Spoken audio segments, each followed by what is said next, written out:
안녕하세요. 매일 아침 말씀 묵상에 오신 여러분을 진심으로 환영합니다. 오늘 1월 15일 금요일 한 주간의 말씀을 정리하는 시간입니다. 기억절 만일 너희가 굳게 믿지 아니하면 너희는 굳게 서지 못하리라. 아스도 그랬던 것처럼 우리도 마찬가지입니다. 오늘 이 혼란의 시대에 굳게 믿을 때에 우리는 굳게 서서 주의 재림을 준비할 수 있습니다. 학습 목표 깨닫기 눈에 보이는 것보다 하나님을 먼저 의지하는 것이 더 현명한 선택임을 배운다. 느끼기 어떤 어려움 속에서도 우리와 함께 해주시겠다고 약속하시는 하나님께 감사한 마음을 드린다. 행하기 어려움이 닥칠 때 무엇보다 하나님을 신뢰하고 믿음을 활용하기로 결심한다. 우리가 어려움 속에 빠졌을 때, 우리의 세계가 무너졌을 때 우리가 어떻게 해야 할지를 오늘 본문의 말씀을 통하여 확인하게 됩니다. 2주의 말씀, 일요일 북쪽에서 몰려오는 위험. 연합군의 침공의 소리를 듣고 참으로 아하스가 또 백성들이 두려움 속에 빠졌던 내용을 보게 됩니다. 그러나 아하스가 하나님을 의지하지 아니하고 아시리아의 도움을 통하여 그 어려움을 이겨내려고 할 때에 그것은 오히려 또 다른 위험을 부르는 것입니다. 그래서 하나님은 이스라엘을 통하여서 그의 인간적인 계략을 저지하기를 하려고 보내십니다. 그가 하나님의 뜻을 거절할 때에 하나님은 또 다른 기회를 주십니다.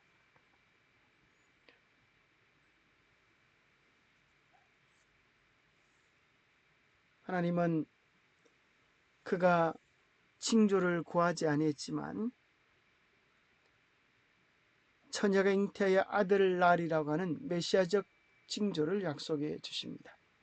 우리가 기억해야 될 사실은 임마누엘의 하나님, 어떤 위기와 시련 속에서도 함께 하시는 하나님을 우리가 경험할 때 우리는 흔들리지 않은 굳건한 믿음의 주인공이 될 수가 있습니다.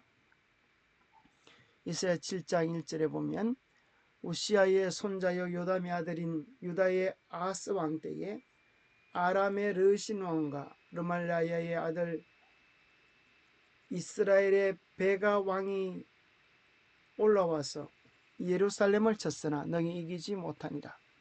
어떤 사람이 다윗의 집에 알려 이르되 아람이 에브라임과 동맹하였다 하였으므로 왕의 마음과 그의 백성의 마음이 숲이 바람에 흔들림같이 흔들렸더라.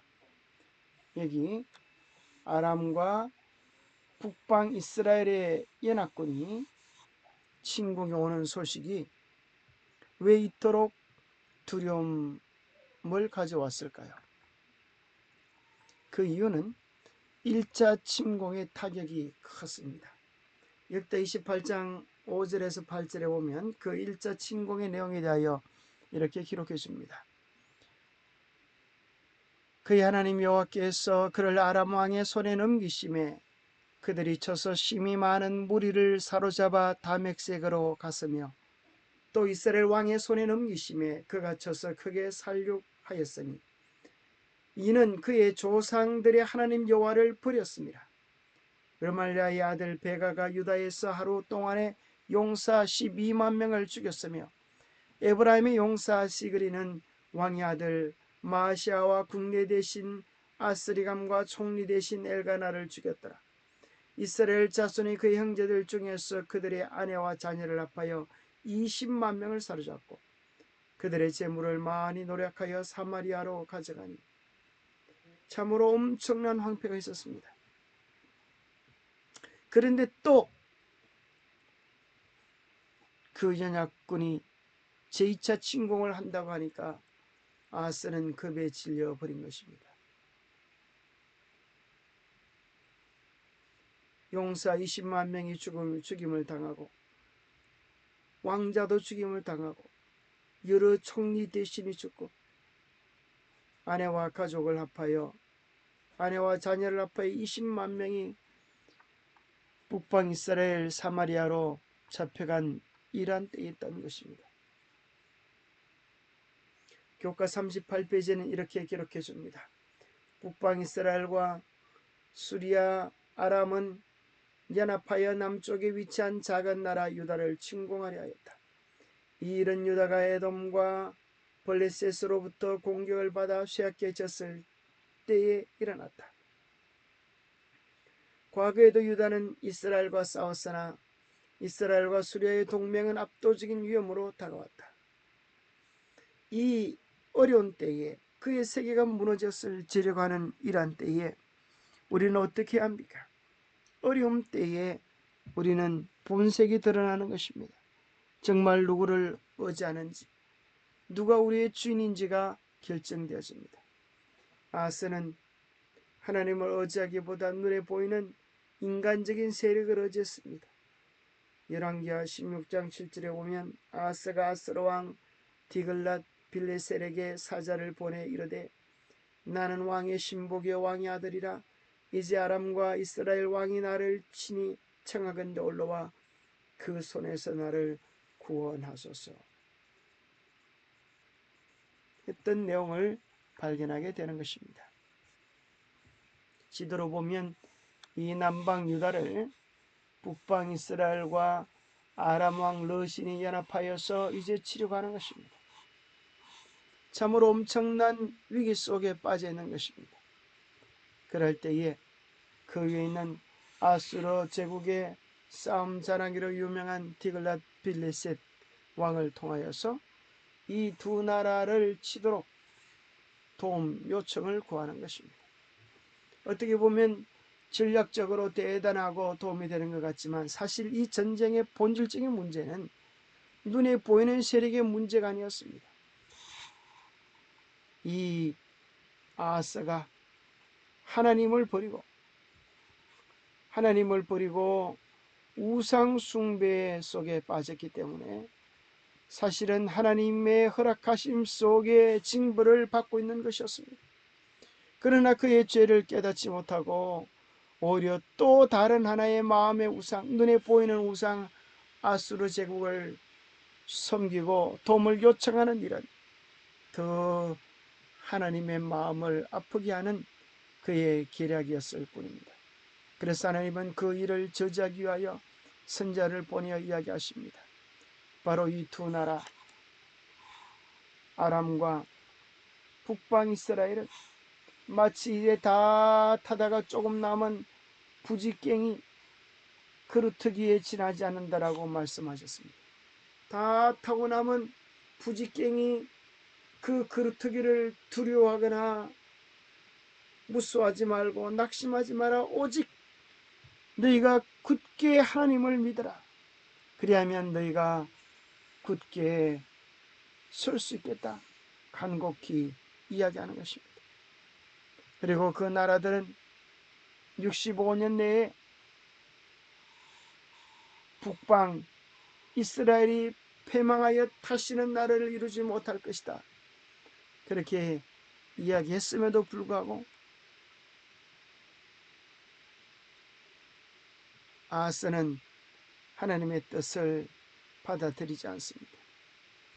하나님은 하나님의 이사를 통하여 주신 예언 그대로 에브라임이 65년 내에 패망합니다.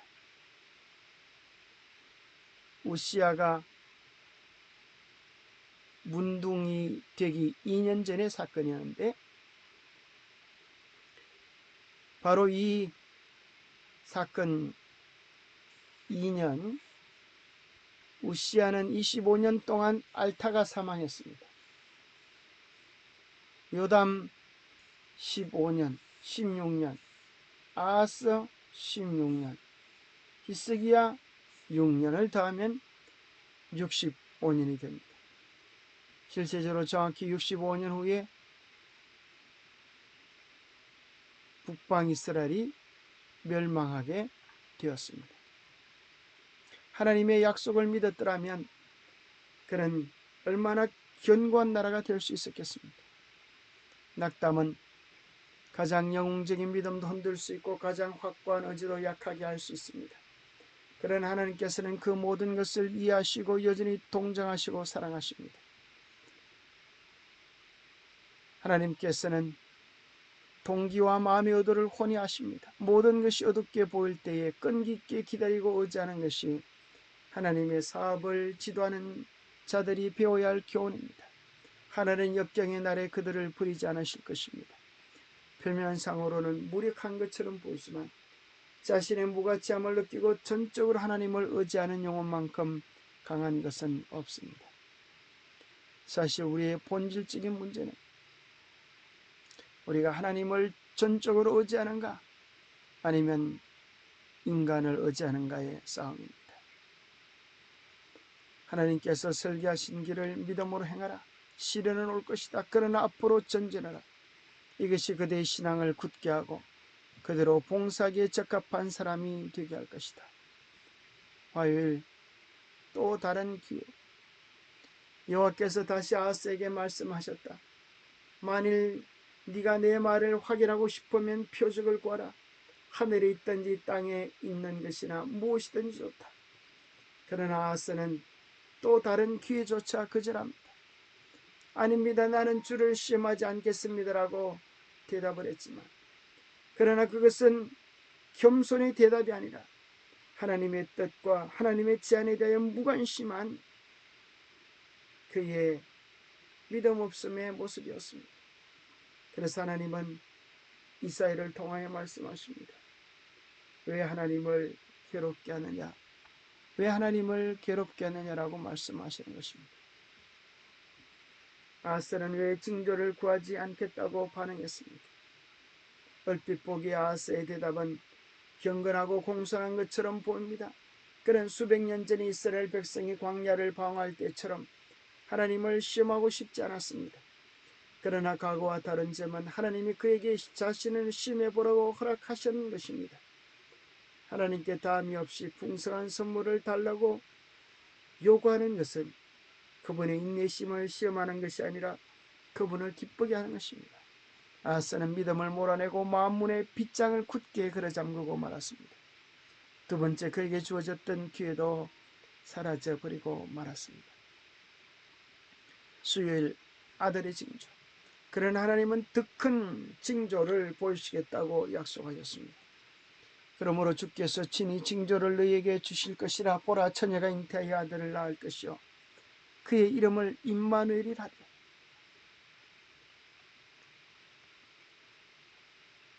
그가 악을 부리며 선을 택할 줄 알 때가 되면 엉긴 젖과 꿀을 먹을 것이라.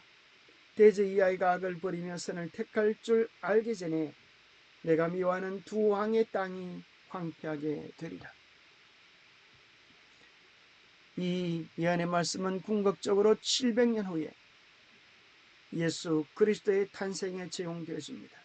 처녀가 잉태하여 아들을 낳는 이 사건이 실제적으로 예수 그리스도의 동정녀 마리아를 통한 탄생으로 이루어집니다.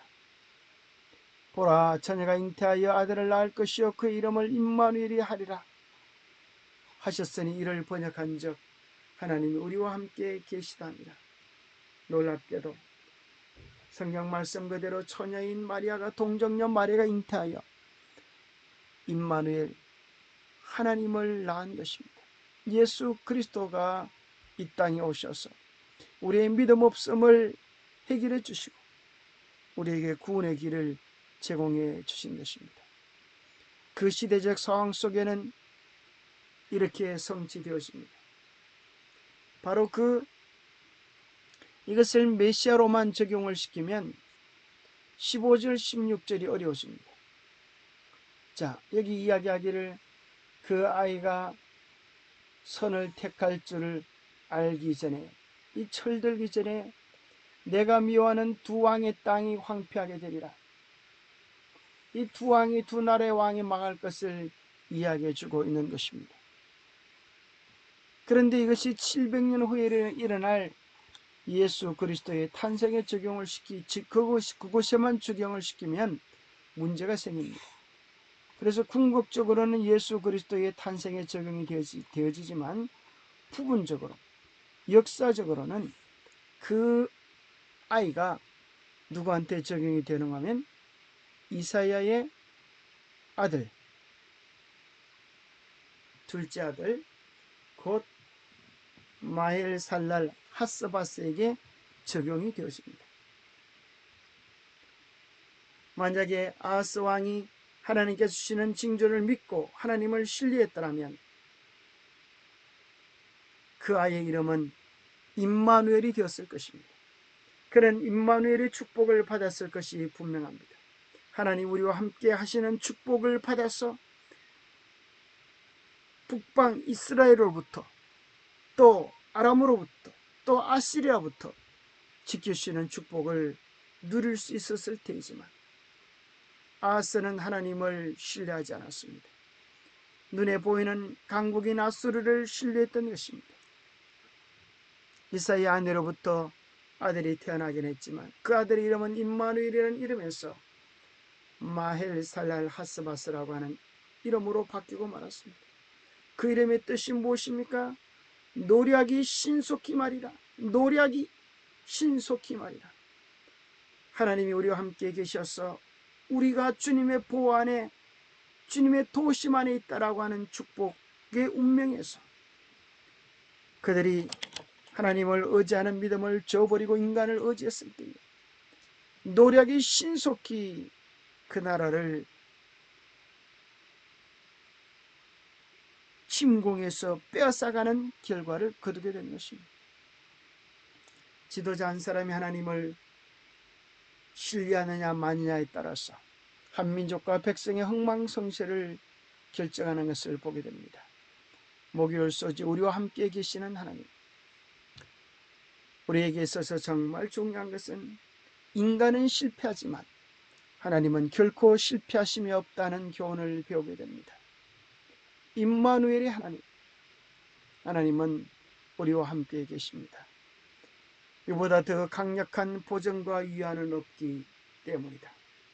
하나님은 당신의 백성에게 시련과 고통이 있을 것이라고 약속하지 않았지만, 고통이 없을 것이라고 약속하지 않았지만 그들과 함께 하겠다고 약속하셨다. 시편 기자는 내가 사망의 엄침한 골짜기로 다닐지라도 해를 두려워하지 않을 것은 주께서 나와 함께 하심이라. 주의 지팡이와 막대기가 나를 안위하시나이다라고 했다. 그렇습니다. 그리스도인의 삶에 시련과 고통이 없지는 않을 것이지만 주님과 함께하면, 주님과 함께라면 우리는 이 모든 시련과 고난을 넉넉히 이겨내고 영광의 승리의 도성에 도달하게 될 것입니다.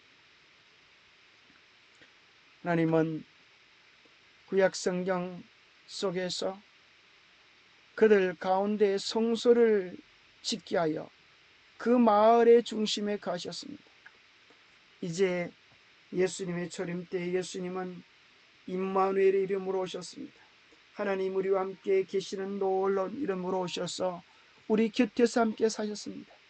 그런데 더 놀라운 사실은 예수께서 하늘로 올려가시면서 내가 하늘로 가는 것이 너희들에게 오히려 더 유익되다고 말씀하시면서 성령의 약속을 허락해 주셨습니다. 하나님의 성령이 우리와 함께 영원히 거하실 약속을 주신 것입니다. 자, 구약시대는 하나님이 우리 중에 계셨고 신약시대는 예수님 우리 곁에 계셨지만 오늘 현재는 성령을 통하여 하나님이 우리 안에 거하시기를 원하십니다. 임마누엘의 하나님이 우리 안에 거하시고 우리를 다스리시고 우리를 통치하시고 우리를 주관하실 때 우리는 영원한 임마누엘 하늘의 축복을 누릴 수 있습니다. 오늘 하늘을 소망한다면 오늘 하나님과 올바른 관계를 유지하십시오. 마치 가지가 포도나무에 붙어 있음처럼 예수 그리스도와의 생명적 실제적 관계를 유지하십시오. 그리스도께서는 내 안에 거하라 나도 너희 안에 거하리라. 가지가 포도나무에 붙어 있지 아니하면 절로 과실을 맺을 수 없음같이 너희도 내 안에 있지 아니하면 그러하리라고 말씀하셨다. 이것은 우연한 접촉이거나 또는 분리와 연결이 무성한 그런 결합이 아니다. 가지가 산 포도나무의 한 부분이 된다. 뿌리에서 가지로 생명과 힘과 과실의 풍성함을 전달하는 일은 끊임없이 계속된다. 포도나무에 붙어 있지 않은 가지는 살 수가 없다. 예수께서는 너희가 나를 떠나서는 살 수 없으리라고 말씀하셨다. 너희가 나에게서 받은 생명은 계속적인 교통을 통해서만 유지될 수 있다. 내가 없이는 너희가 단 하나의 죄도 이길 수 없고 조그만 유아기로도 물리칠 수 없다. 내 안에 거하라 나도 너희 안에 거하리라. 그리스도 안에 거한다고 하는 것은 그분의 성령을 계속적으로 받아들여 그분에게 봉사하는 일에 전적으로 복종하는 생애를 의미합니다. 오늘 주님과 함께 연결된다고 하는 것은 계속적인 주님과의 교통,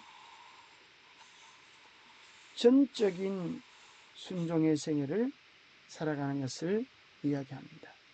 기도하겠습니다. 하나님 아버지, 우리의 세계가 무너질 때 무너지지 않는 한 세계가 있음을 믿게 하옵소서. 우리의 세계가 요동할 때 요동치 않은 세계가 있음을 소망케 하옵소서. 우리는 실패하나 실패하지 않으시는 임마누엘의 하나님이 계셔서 감사합니다. 예수님, 우리는 연약하나 우리와 함께 계시니 성경의 모든 약속이 그 이름 통하여 이루어질 것을 믿습니다.